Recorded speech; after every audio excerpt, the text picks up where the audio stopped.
Next topic వచ్చేసి Euclid's division lemma.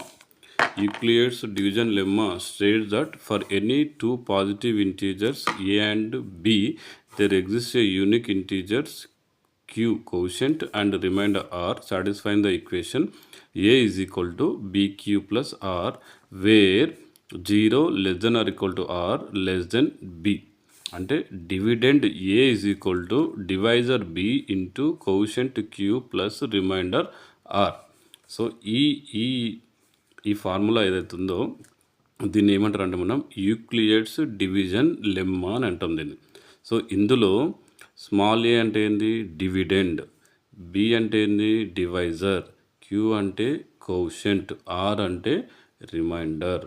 And condition ఏముంటుంది ఇక్కడ, రిమైండర్ అనేటువంటిది ఉంటే జీరో ఉండాలి, లేదంటే నెంబర్ ఏదైనా నెంబర్ ఉండాలి. ఆ నెంబర్ ఎప్పుడు కూడా డివైజర్ కంటే చిన్నగా ఉండాలి. అది మనం ఒక ఎగ్జాంపుల్ నేను సాల్వ్ చేసి చూపిస్తాను. ఇప్పుడు ఇక్కడ చూడండి, ఇక్కడ ఒక ఎగ్జాంపుల్ తీసుకున్నాను నేను.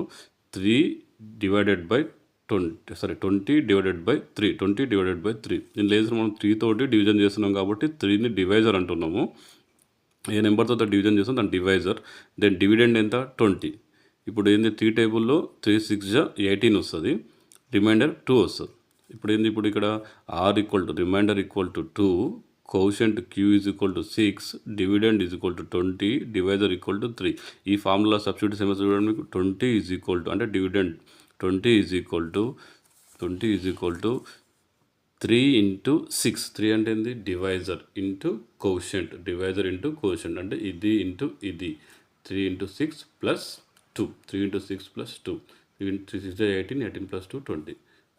నెక్స్ట్ దీన్ని ఏం చేస్తాం మనం, ఈ ఫార్ములా ఏంది, a is equal to b into q plus are.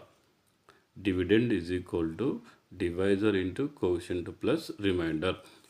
ఇక్కడ ఏముంది మనం condition 0 less than or equal to r less than B.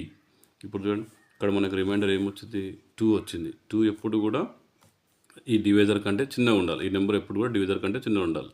అంటే వస్తే ఇప్పుడు వేరే నెంబర్తో డివిజన్ చేసిన సరే వస్తే 0 రావాలి, లేదా 1 రావాలి, లేదా 2 రావాలి. కానీ 3 కంటే ఎక్కువ నెంబర్ రావడానికి ఛాన్స్ లేదు. ఎందుకంటే ఇప్పుడు ఫర్ ఎగ్జాంపుల్ ఇక్కడ మనకు ఇక్కడ 3 అని రాసినాము అనుకోండి, మళ్ళీ 3 టేబుల్లో 3 వస్తుంది కాబట్టి 3 1 3 అని రాసి మనం 0 పెట్టేస్తాం. అంటే ఎప్పుడు కూడా రిమైండర్ ఏంటంటే ఈ డివిజర్ కంటే ఒక నెంబర్ తక్కువ ఉంటుంది.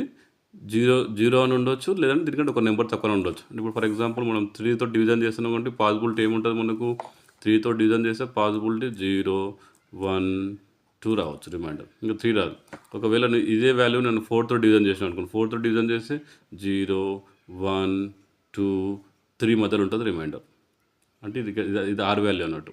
ఉంటే 0 ఉండొచ్చు, ఉంటే 1 ఉండొచ్చు, ఉంటే 2 ఉండొచ్చు. ఈ కేసులో 2 కంటే ఎక్కువ ఉండడానికి అవకాశం లేదు. ఎందుకంటే దాని వాల్యూ డివిజర్కి ఈక్వల్ కావద్దు, డివిజర్ కంటే ఎప్పుడు కూడా తక్కువ ఉండాలి. So a is equal to b into q plus r. ఇది యూక్లియడ్స్ డివిజన్ లెమ్మా.